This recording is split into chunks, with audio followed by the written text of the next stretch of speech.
What if the worst night of your life became the moment everything changed? Imagine this. A man, smug and self-satisfied, takes his young mistress to a lavish dinner. He's celebrating his new life built on the ruins of his marriage. But then he looks across the restaurant. He sees his ex-wife, the woman he discarded, the woman he told was holding him back. And she's not crying. She's not alone. She's sitting with one of the most powerful men in the country, and he's slipping a diamond ring on her finger.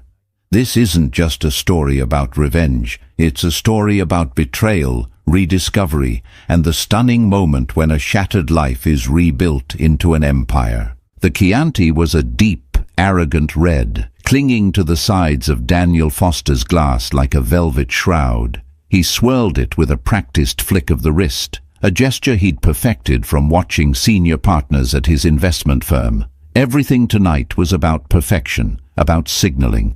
The restaurant, Aria, was a fortress of quiet wealth, where a single entree cost more than his first car payment.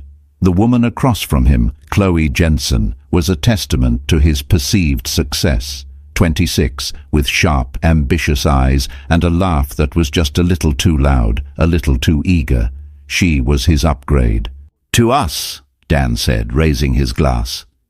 The crystal chimed against hers, a clean, sharp sound in the hushed room. "To new beginnings." Chloe's smile was radiant, reflecting the candlelight. "I can't believe we're finally here, Dan. Openly. No more sneaking around." "The divorce was finalized last week," he said, the words tasting like liberation. "Clean break. Alice was surprisingly agreeable in the end." He took a sip of wine, the lie coating his tongue. It hadn't been agreeable. It had been brutal. Months of Alice's quiet, devastating tears, of her hollowed-out eyes following him as he packed his suits. He'd told her it was for the best, that they'd grown apart. He'd told her she'd become complacent, that her small world of art, history books and local gallery shows was suffocating his ambition. He didn't tell her about Chloe, his junior analyst, who saw him not as a husband, but as a vice president with a corner office and a future. "Is she doing okay?" Chloe asked, a flicker of something, pity, morbid curiosity, in her eyes. Dan shrugged, feigning indifference. "Honestly, I don't know. She'll be fine. She has her little hobbies, probably moved back in with her parents." The image was both satisfying and pathetic. Alice, back in her childhood bedroom in Sacramento, surrounded by dusty art prints. It confirmed his narrative. He had escaped. He was moving up while she was retreating. He was in the middle of explaining the complex genius of his latest portfolio strategy when a movement across the dining room caught his eye. A couple was being seated at one of the prime tables by the panoramic window overlooking the San Francisco Bay. The man was tall, with a mane of silver hair that bespoke power, not age. He wore a tailored suit that probably cost more than Dan's entire wardrobe. Dan recognized him instantly from the cover of Forbes, Nathaniel Sterling. A titan of sustainable technology, a genuine billionaire, not just a wannabe like the men Dan worked for. And then the woman with him turned toward the light. The wine glass in Dan's hand froze halfway to his lips. His heart seized, a painful, stuttering clap in his chest.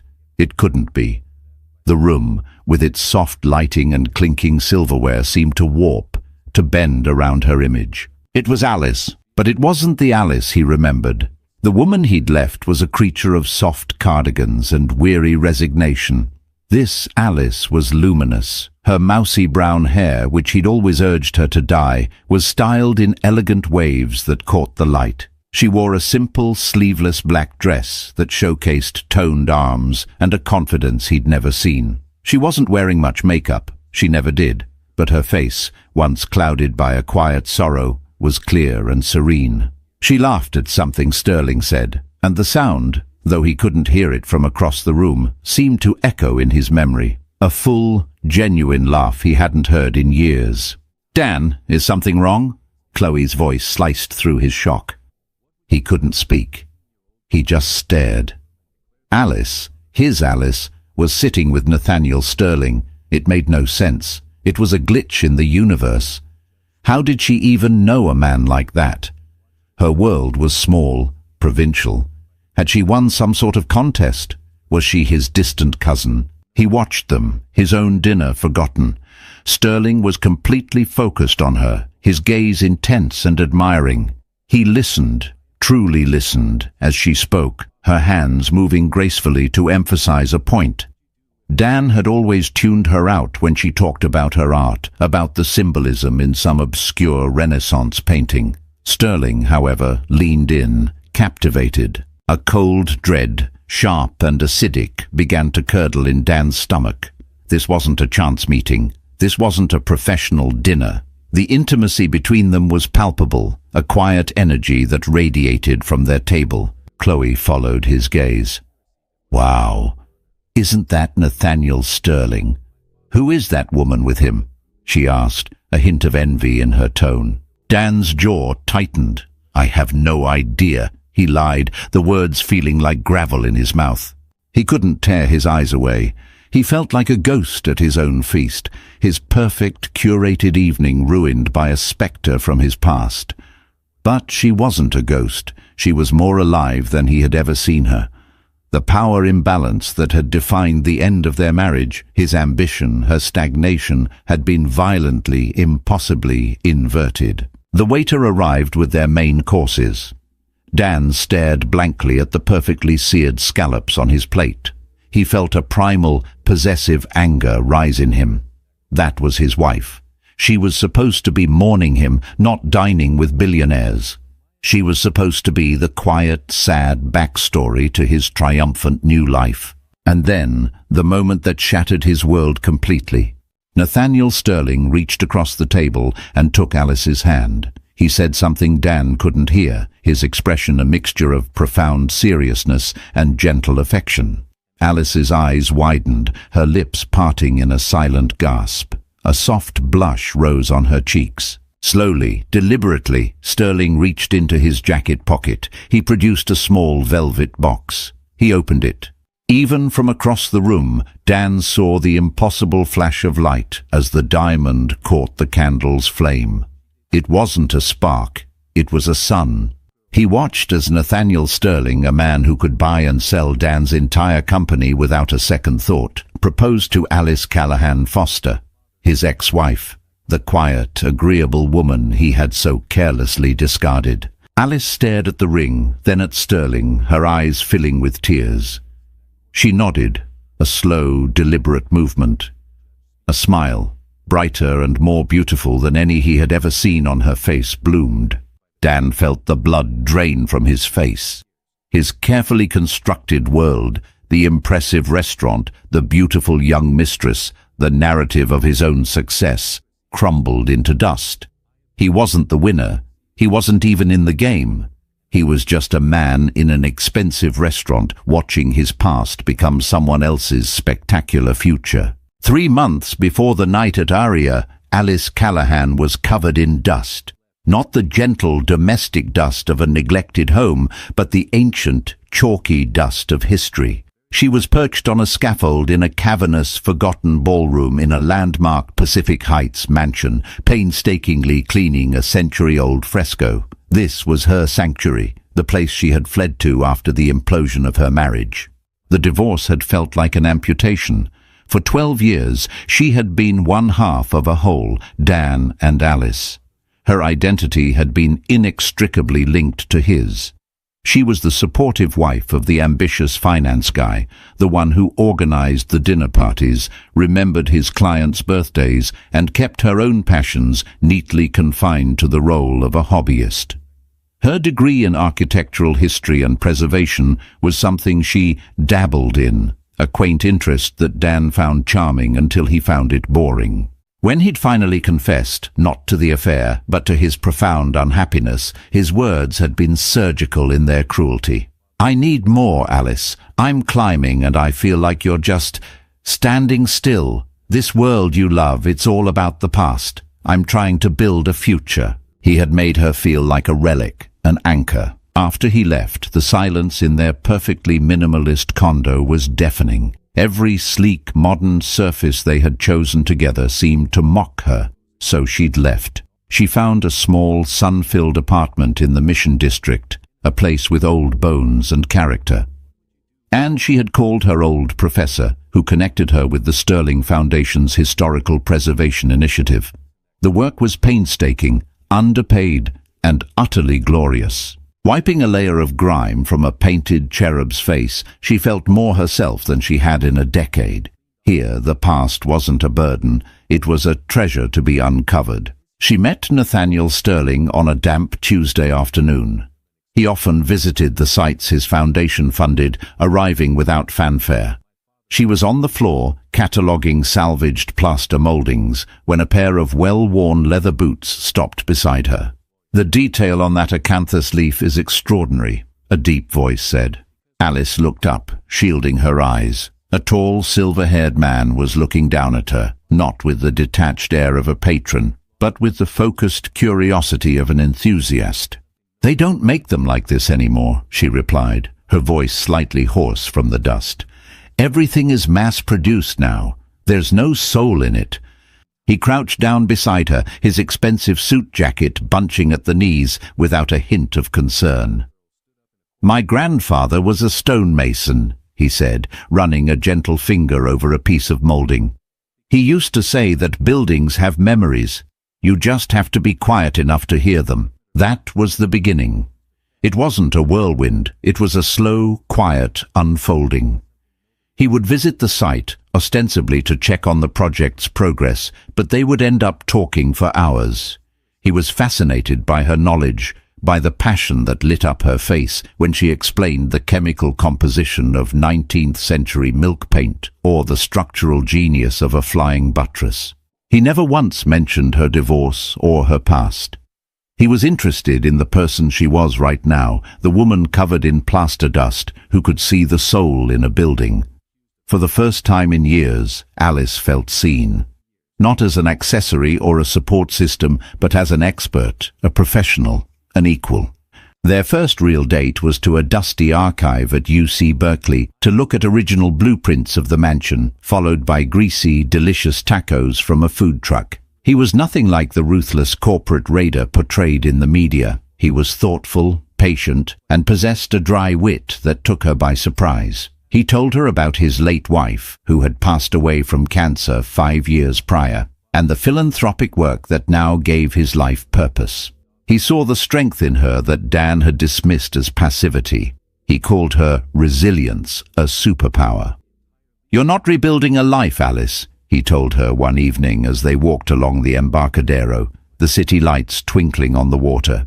"You're excavating the one that was there all along." The evening he proposed, he told her he wanted to take her somewhere special to celebrate the completion of the ballroom fresco.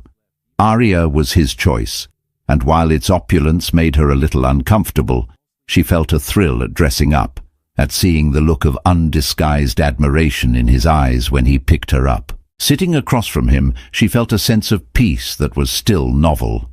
The trauma of Dan's betrayal had receded, leaving behind not a scar, but a smooth, new layer of skin. She was telling Nathaniel about her dream of starting her own firm, one that specialized in breathing life back into historic homes. "I'd be your first investor," he said, his smile warm. "I want to do it on my own," she countered gently. "I need to." He nodded, his respect for her obvious. "I know." It was then that he reached for her hand. His was warm and strong, enveloping hers. "Alice," he began, his voice dropping slightly. "I've spent the last 5 years living in the past, honoring a memory. I thought that was all that was left for me. And then I met you. You don't just honor the past, you bring it back to life. You've brought me back to life." Her heart began to beat a frantic rhythm against her ribs. "I know this is fast," he continued, his gaze unwavering, "and the last thing I want is to rush you. But I've never been more certain of anything. I love you, Alice Callahan. I love your mind, your passion, and the quiet strength that you probably don't even see in yourself. I want to build a future with you." He pulled out the box. As he opened it, revealing a stunning, vintage-inspired ring with a brilliant, clear diamond, Alice's breath caught. It wasn't a gaudy trophy. It was elegant, timeless. It looked like something she would have chosen herself. In that moment, her peripheral vision registered a familiar shape across the room. A man with Dan's haircut, sitting with a younger woman. A flicker of recognition, a ghost of a memory. But it didn't matter. The past was a faint, blurry image in the rearview mirror. Her future was sitting right in front of her, his heart in his eyes. Tears of pure, unadulterated joy welled. She wasn't the woman who was left behind. She was the woman who had been found. "Yes," she whispered, the word feeling like the most definitive, powerful statement she had ever made. "Nathaniel, yes." The drive back to his sleek, impersonal apartment in the marina was silent. The air in Dan's BMW was thick with a toxic mixture of Chloe's confused indignation and his own seething humiliation. "I don't understand what just happened," Chloe finally said as he swerved onto the freeway, cutting off a Prius. "You saw someone you knew. You looked like you'd seen a ghost." "It was nothing," Dan snapped, his knuckles white on the steering wheel. "Just a former colleague." "That woman? She looked familiar?" Chloe pressed, not ready to let it go.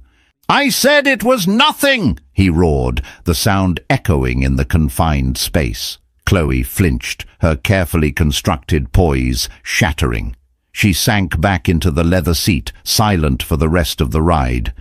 Back in the apartment, the one he'd chosen because of its panoramic views and proximity to the yacht club he hoped to one day join, Dan poured himself a large glass of scotch.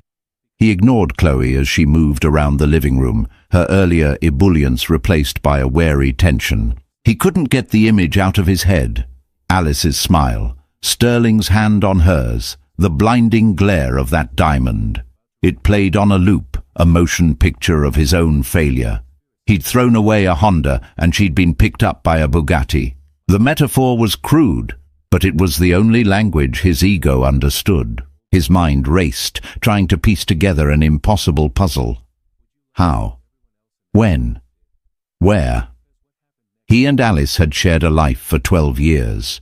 He knew her entire social circle, a handful of quiet academics, a few married couples from their old suburban neighborhood, her parents. None of them could get within 1,000 feet of Nathaniel Sterling.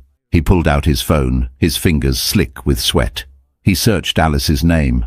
Nothing. She'd deleted her social media years ago, calling it a marketplace of curated envy. The irony was nauseating. Then he searched for Nathaniel Sterling. The search results were a litany of his triumphs, articles in the Wall Street Journal, profiles in Wired, photos of him shaking hands with presidents and philanthropists.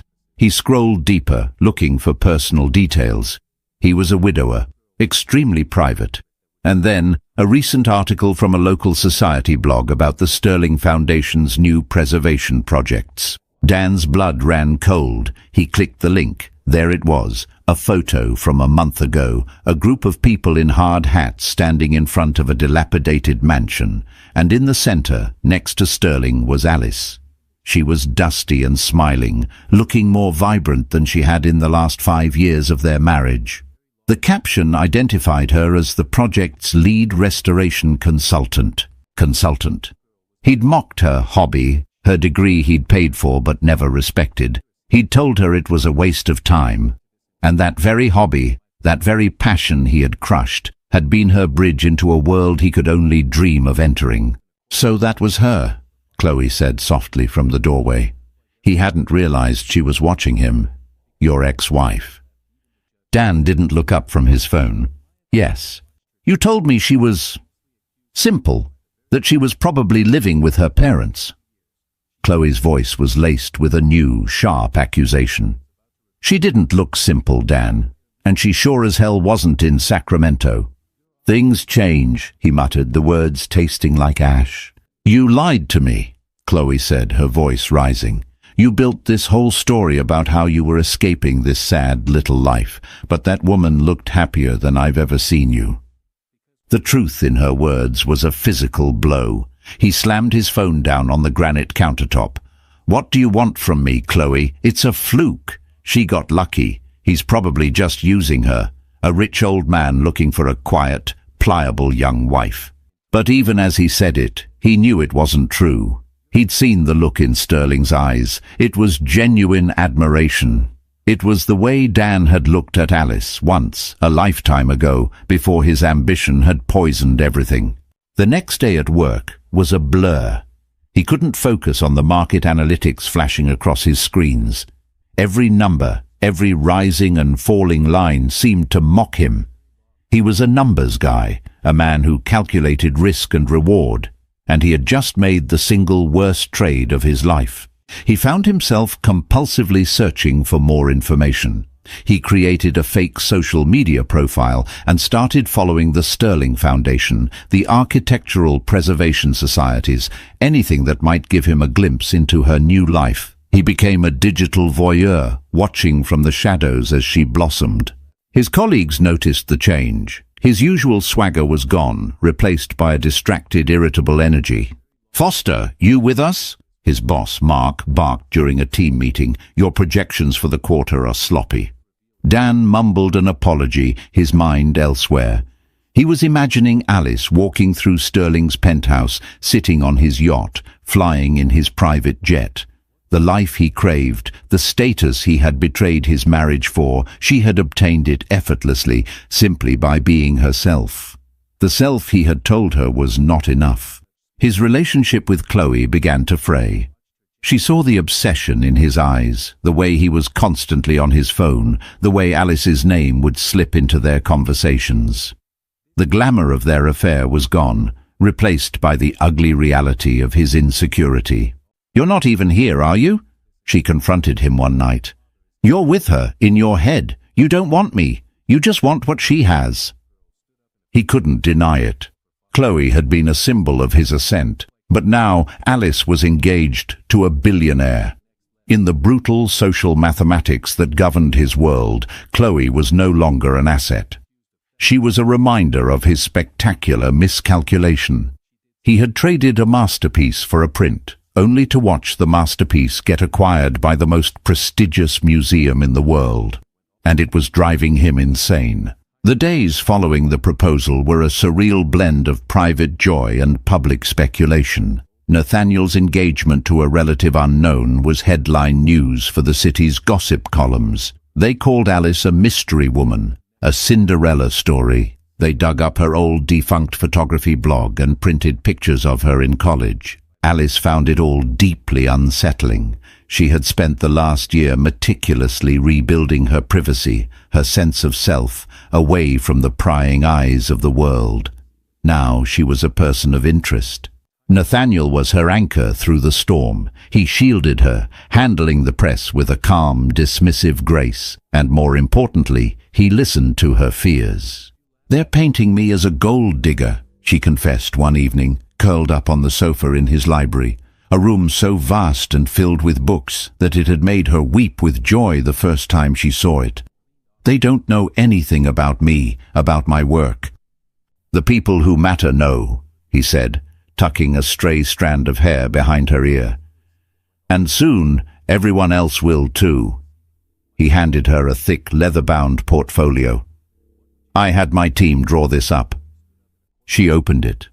Inside were the incorporation documents, business plan, and preliminary branding for Callahan Restoration and Design, her name in elegant, strong lettering. It was the firm she had described to him, the dream she had nurtured in secret for years. Her eyes filled with tears. "Nathaniel, this is all you, Alice," he said firmly. "Your vision, your expertise. I told you I wanted to be your first investor. This isn't a gift. It's a business proposition. I'm investing in the best restoration consultant I've ever met." He tapped a page. "And your first contract is waiting for your signature." It was the commission for the Presidio Landmark Project, a massive multi-year undertaking to restore a series of historic officers' quarters into a luxury boutique hotel. It was a career-making project, a contract she wouldn't have had a chance at for another 20 years, if ever. The offer was both exhilarating and terrifying. It was everything she wanted, handed to her on a silver platter by the man she was going to marry. The ghost of Dan's voice whispered in her ear, "See? You can't do it on your own. You need a man to rescue you." She looked at Nathaniel, at the earnest belief in his eyes. He wasn't rescuing her. He was empowering her. He was opening a door that her talent deserved, a door that had been unjustly closed. Dan had wanted her to stay small, to make him feel big. Nathaniel wanted her to be as big as she could possibly be, because he was already a giant, and giants aren't intimidated by the sun. "Okay," she breathed, "but I'm paying back every cent of the seed money, with interest." His smile was brilliant. "I'd expect nothing less." Throwing herself into the work was her salvation. She hired a small, brilliant team of architects and artisans she had met over the years. She spent her days on site in steel-toed boots and a hard hat, her evenings poring over blueprints and budgets. For the first time, her passion had a real-world, high-stakes outlet. She was no longer a hobbyist, she was a CEO. Her relationship with Nathaniel deepened in the spaces between her frantic work schedule. He never complained about her long hours. Instead, he'd show up at the work site with a picnic basket for dinner or leave a thermos of her favorite tea on her desk in the morning. He celebrated her victories, a rare tile sourced, a complex structural problem solved, with more enthusiasm than he showed for his own billion-dollar deals. They were building something together, but it wasn't just a shared life. It was a shared ethos. They both believed in honoring the past to build a better future. They were partners in the truest sense of the word. One afternoon, while inspecting a shipment of reclaimed timber, her phone buzzed. It was an unknown number. She almost ignored it, but a strange instinct made her answer. "Alice?" The voice was thin, reedy, stripped of its usual bravado. It was Dan. Her blood turned to ice. She hadn't heard his voice in almost a year. "How did you get this number?" she asked, her tone flat and cold. I called your mother. I was worried. I saw the news. Alice, we need to talk." "No, we don't," she said, turning away from her foreman to hide the sudden tremor in her hands. "We have nothing to talk about." "Please," he begged, and the desperation in his voice was sickeningly real. "Just 5 minutes. For old time's sake. I saw you that night at the restaurant. I need to understand." She should have hung up. She should have blocked his number. But a perverse, morbid curiosity took hold. What could he possibly have to say? "Fine," she said, her voice like steel. "The coffee shop on Chestnut. Tomorrow. 10 minutes. Then I'm done, Dan. Forever." Hanging up, she felt a profound wave of nausea. The past, which she thought she had buried under layers of plaster dust and new love, had just clawed its way back to the surface. The coffee shop was neutral territory, a place with no memories. Alice chose a small table in the back corner, positioning herself like a general surveying a battlefield. She arrived early, armed with the armor of her new life, a sharply tailored blazer, a leather portfolio filled with contracts, and a quiet confidence that felt blessedly real. She ordered a black coffee, its bitterness a welcome jolt. Dan was late. It was a classic power move, one he used to employ in their marriage, making her wait to reinforce his own importance. But today, it just seemed pathetic. When he finally walked in, he was a ghost of the man she'd known. His expensive suit seemed to hang off him. His face was pale and drawn, and there were dark circles under his eyes. The swagger was gone, replaced by a twitchy, nervous energy. He spotted her and approached the table with a hesitant, almost apologetic shuffle. "Alice," he said, his voice husky, "thanks for coming." "I have a meeting at 11, she stated, not inviting him to sit. "What do you want, Daniel?" Using his full name was a deliberate act of distancing. He sank into the opposite chair anyway. "You look incredible," he stammered, his eyes scanning her, taking in the clothes, the poise. It wasn't a compliment, it was an assessment. He was recalculating her value. "Let's not waste time on pleasantries," she said, her voice cold. "You wanted to understand. There's nothing to understand. My life moved on. You should try it." "How did this happen?" he asked, leaning forward, his voice a conspiratorial whisper. "Nathaniel Sterling. I mean, how does someone like you end up with someone like him?" The insult, wrapped in a question, was so typical of him. Someone like you. Small, unimportant. A year ago, that question would have broken her. It would have affirmed the deepest, darkest insecurity he had so carefully cultivated in her, that she was not enough. But today, it was different. "Someone like me," she repeated, a wry, humorless smile touching her lips. "You mean a woman with a postgraduate degree in her field, a woman who now runs her own company and is managing a multi-million-dollar historic restoration project?" She paused, letting the words hang in the air between them. "Or did you just mean the woman who wasted 12 years supporting a man who saw her as a domestic accessory?" Dan flinched as if she'd slapped him. "That's not fair, Alice." "Fair?" Her voice rose slightly, drawing a glance from a nearby table. "You want to talk about fair? Was it fair when you were having an affair with your junior analyst while I was at home, proofreading your reports and planning a future you had no intention of sharing with me?" His face went white. "How did you know?" "I'm not stupid, Dan. I was just in love. There's a difference. I found the hotel receipts in your travel expense report 6 months before you left. I just hoped I was wrong." The confession felt strangely empowering, admitting her own willful blindness. He was speechless. The narrative he had built, of a gentle, amicable parting of ways, had been a lie to soothe his own conscience. He had been caught, and the knowledge stripped him of the last of his defenses. "I'm sorry," he whispered, the words sounding hollow and inadequate. "I was a fool. I see that now. I see what I threw away." His eyes were pleading. "Is it real? With him? Does he make you happy?" "My happiness is no longer your business," she said, her voice softening, not with forgiveness, but with a profound sense of closure. She stood up, placing a $10 bill on the table for her coffee. "What I had with you, Dan, was a life built around your potential. What I have now is a life built around my own." She looked down at him, at this man who had once been the center of her universe. He looked small and diminished, a king who had abdicated his throne only to find himself a beggar at the gates of a new and more magnificent kingdom. She felt a surprising, cleansing wave of pity. "Goodbye, Daniel," she said, and walked out of the coffee shop without looking back, the bell above the door chiming a final, definitive end. She drove straight to the Presidio, needing the solace of her work. She walked through the skeletal remains of the old buildings, the scent of sawdust and history filling her lungs. The encounter had shaken her, but it hadn't broken her. It had been a test, and she had passed. That evening she told Nathaniel everything. She didn't edit or soften the details. She laid the ugliness of her past bare, expecting, perhaps, a flicker of doubt or jealousy in his eyes. Instead, he listened with his customary quiet intensity. When she was finished, he was silent for a long moment.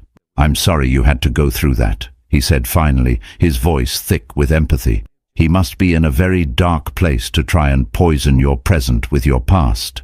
He took her hand, his thumb stroking her knuckles. "But he failed, didn't he?" "Yes," she said, a feeling of profound relief washing over her.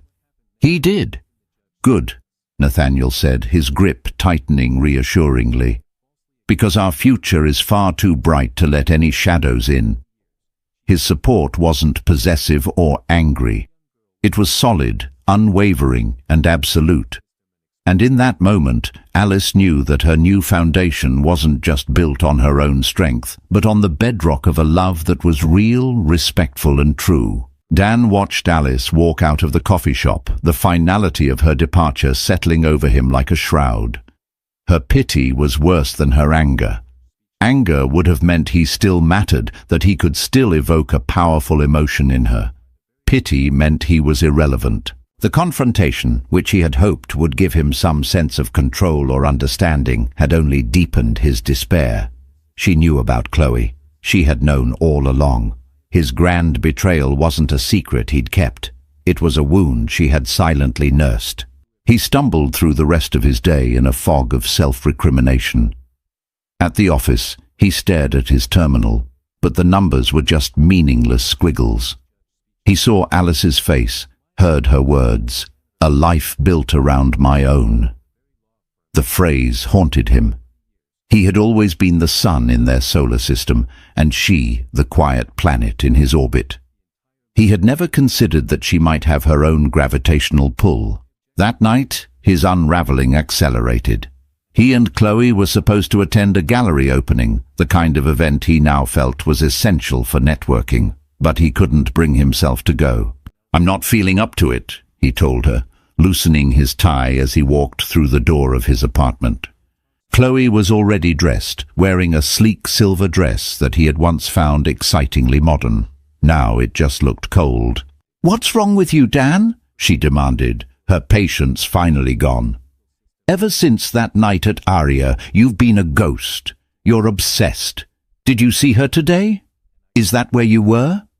The accusation hit too close to home. "It's none of your business," he snarled. "It is my business," she shot back, her voice trembling with frustration. "My life is tangled up in yours now. I blew up my career prospects at the firm for you. Everyone knows I'm Dan's girl. You made promises, a partnership, a future. But all you talk about, all you think about, is her." "That's not true," he lied, but the denial was weak, unconvincing. "Isn't it?" Chloe's laugh was brittle. "You know, I found something interesting when I was cleaning out some of your old files from the office." She walked over to her purse and pulled out a folded, crumpled piece of paper. It was an internal memo from the firm, dated over a year ago. She unfolded it and began to read aloud. "Following the final round of interviews, the partners have decided to offer the senior VP position to Mark Holloway. We thank Daniel Foster for his application and encourage him to continue his development within the firm." She looked up at him, her eyes gleaming with a cold, hard clarity. "This is dated the week before you first asked me out for a drink, Dan. The week you started telling Alice how she was holding you back." The air left Dan's lungs. He had been passed over for the promotion he'd told Alice was a sure thing. His failure had been a deep, burning shame, a secret he had guarded jealously. He couldn't bear for Alice, who had so much faith in him, to see that he had hit a ceiling. So instead of admitting his own inadequacy, he had manufactured a crisis. He had blamed her. He had created a narrative where she was the anchor and he was the ship straining to sail. Chloe had just been the most convenient escape raft. "You didn't leave her because you wanted a bigger future," Chloe said, her voice dripping with contempt. "You left her because you failed and you couldn't stand for her to see it. You needed someone new, someone who didn't know you'd been rejected. You needed an audience for a story that wasn't even true." Every word was a nail in his coffin. She saw him. She saw the pathetic, insecure man behind the bravado. "I loved you," he said, the words feeling pathetic and desperate. "No, you didn't," Chloe replied, shaking her head. "You loved what I represented, a new start, a win, but you lost, Dan. You lost the promotion, and you lost the only person who probably ever loved you for who you actually were, not who you pretended to be." She walked to the bedroom and returned a few minutes later with her suitcase. It was already packed. "I'm done," she said, her voice flat. "I'm not going to be a supporting character in your pathetic psychodrama. You can sit here and obsess over Alice Callahan's new life, but I'm going to go find one of my own." She walked to the door, her heels clicking decisively on the hardwood floor. She didn't look back. The door closed with a soft final click, leaving Dan alone in the vast, empty apartment. The panoramic view of the city, once a symbol of his ambition, now felt like 1,000 judging eyes. He was utterly alone. He had no wife, no mistress, no promotion. He had torched his entire life for the sake of his ego, and now even that was gone, burned to ash by the brilliant, blinding light of Alice's success and his own catastrophic failure. He sank onto the expensive sofa, the silence pressing in on him, a physical weight. He had nothing left but the ghost of the man he thought he was, and the horrifying reality of the man he had become. The Sterling Foundation's annual charity gala was the most anticipated event on the San Francisco social calendar. It was held in the grand ballroom of the Fairmont Hotel, a space Alice knew intimately from her studies. This year, however, she wasn't an academic observer. She was attending on the arm of the foundation's chairman, her fiancé. She wore a deep sapphire gown that Nathaniel had insisted on buying for her, claiming it matched her eyes. For the first time in her life, she felt comfortable in such opulent surroundings, not because of the dress or the diamonds sparkling at her throat, but because she was there on her own terms. Callahan Restoration and Design was a sponsor of the event, her company's logo displayed proudly on the program. She was a guest, a donor, and a business owner. The evening was a whirlwind of introductions to senators, tech CEOs, and philanthropists. Nathaniel introduced her not as his fiancée, but as Alice Callahan, the brilliant mind behind the Presidio Landmark project. He radiated pride, and it filled her with a warmth that had nothing to do with the champagne she was sipping. She was in the middle of a conversation with a renowned art critic when she felt a sudden chill, a primal sense of being watched.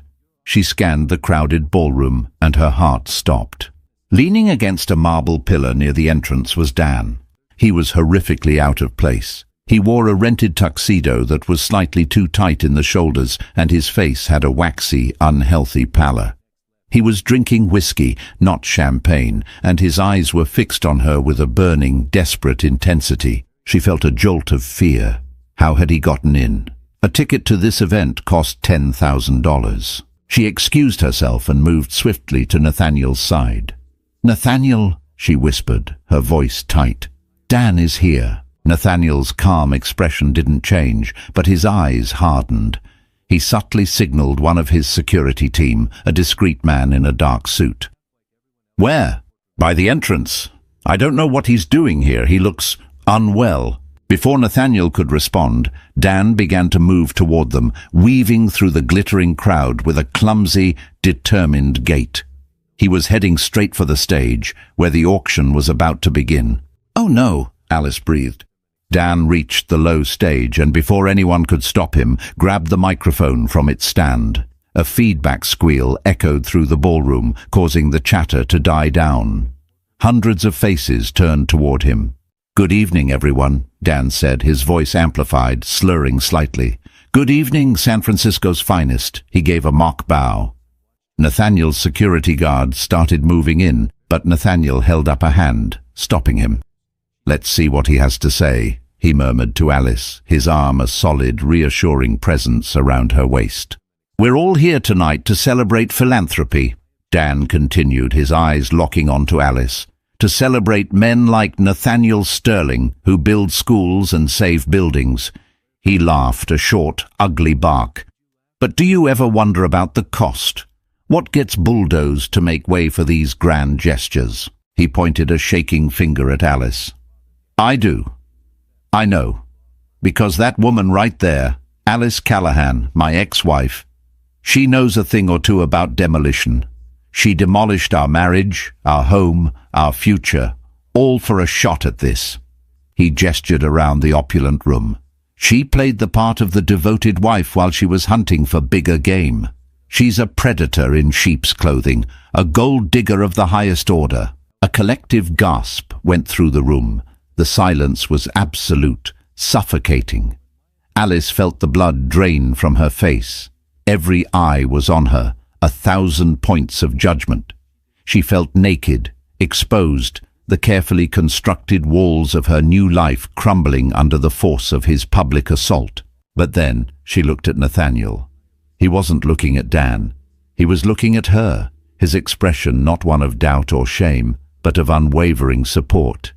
He gave her a small, almost imperceptible nod, as if to say, "You've got this." And in that moment, something inside her shifted. The fear and humiliation receded, replaced by a cold, clear anger.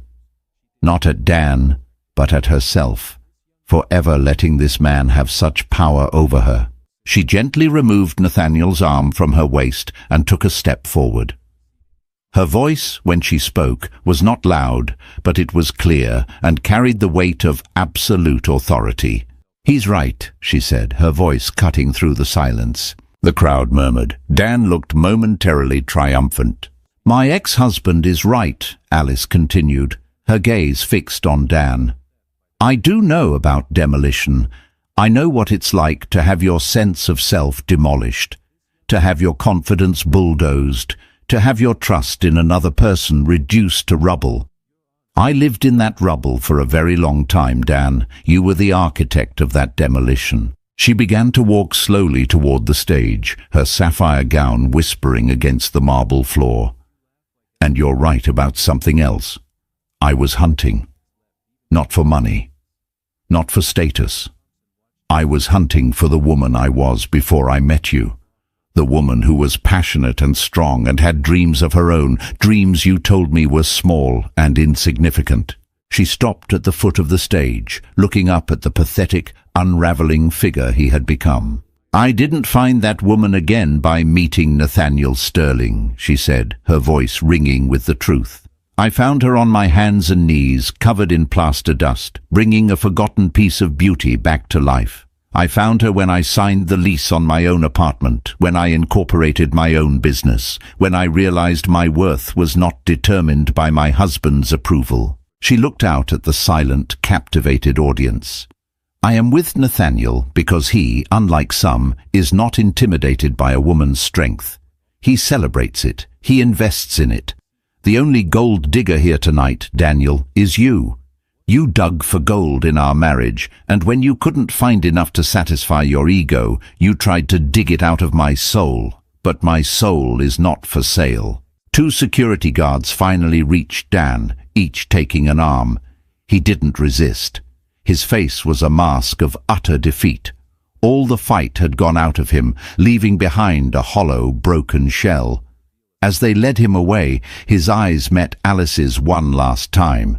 In them, she saw the devastating final recognition of what he had truly lost. It wasn't a wife or a fortune. It was himself. The ballroom erupted in applause. It started with one person, then another, until the entire room was on its feet, the sound a roaring wave of validation. Alice stood her ground, tears streaming down her face, but she was not crying from sadness or humiliation. She was crying from the sheer, unadulterated relief of being, finally and completely, free. Chapter 8. The Restoration. 6 months passed. The Presidio landmark project was ahead of schedule and under budget, a testament to Alice's meticulous planning and leadership. Callahan Restoration and Design had become the most sought-after preservation firm on the West Coast. Her days were filled with the satisfying challenges of her work, the thrill of discovering original hidden details in a building, the camaraderie of her team, the quiet pride of creating something beautiful and lasting. The gala incident had, paradoxically, cemented her reputation. The story of her public stand had circulated through the city, not as a piece of juicy gossip, but as a legend. She was no longer Nathaniel Sterling's mysterious fiancée. She was Alice Callahan, a woman of substance and strength. Her relationship with Nathaniel had settled into a beautiful, easy rhythm. Their love was a quiet, sturdy thing, built not on grand gestures, but on shared mornings with coffee and blueprints, on evenings spent in comfortable silence reading in the library, on the unwavering respect they had for each other's minds and passions. One crisp Saturday morning, Nathaniel drove her to a quiet, wooded plot of land in Marin County overlooking the bay. An old, dilapidated Victorian farmhouse, beautiful in its decay, stood silhouetted against the morning fog. "What is this place?" she asked, stepping out of the car. "This," he said, taking her hand, "is our home, or it will be." Alice stared at him, confused. "I thought we were going to live in your penthouse." "The penthouse is my fortress," he said gently. "I want to build a home with you, and I figured who better to restore it than the best in the business." She looked from his hopeful, loving face to the beautiful, broken house. It needed everything: a new foundation, a restored roof, windows that didn't rattle in the wind. It was a massive project, a labor of love. It was perfect. "It will take years," she said, a slow smile spreading across her face. "We have years," he replied, pulling her close. "We have the rest of our lives." As they stood there, planning the restoration of their future home, Alice's thoughts drifted briefly to Dan. She had heard through the grapevine that he had lost his job shortly after the gala. The firm couldn't tolerate the public scandal. He had sold his apartment and moved away, back to the Midwest, people said. She didn't know for sure, and she realized with a profound sense of peace that she didn't care. His redemption, if it ever came, was his own story to write. It had nothing to do with her. Her redemption was here. It was in the solid ground beneath her feet, in the scent of eucalyptus and salt in the air, in the challenging, beautiful project that lay before her. It was in the hand of the good man standing beside her, a man who saw all of her, the broken pieces and the restored beauty, and loved her not in spite of them, but because of them. She had spent so long restoring the past for others, but now she was finally restoring her own. She was taking the old, forgotten foundation of the woman she once was and building a spectacular new life upon it, a life filled with light, purpose, and a love as timeless and enduring as the buildings she saved. And it was more beautiful than anything she could have ever designed. The wedding was not a grand affair. There were no reporters, no society columns, no crowds of onlookers. They were married on a crisp autumn afternoon on the newly reinforced porch of the still under-construction farmhouse in Marin. The guests were a small collection of their closest friends, family, and the artisans from Alice's team who were, quite literally, helping to build their home. Alice wore a simple cream-colored wool dress. Nathaniel wore a tweed jacket.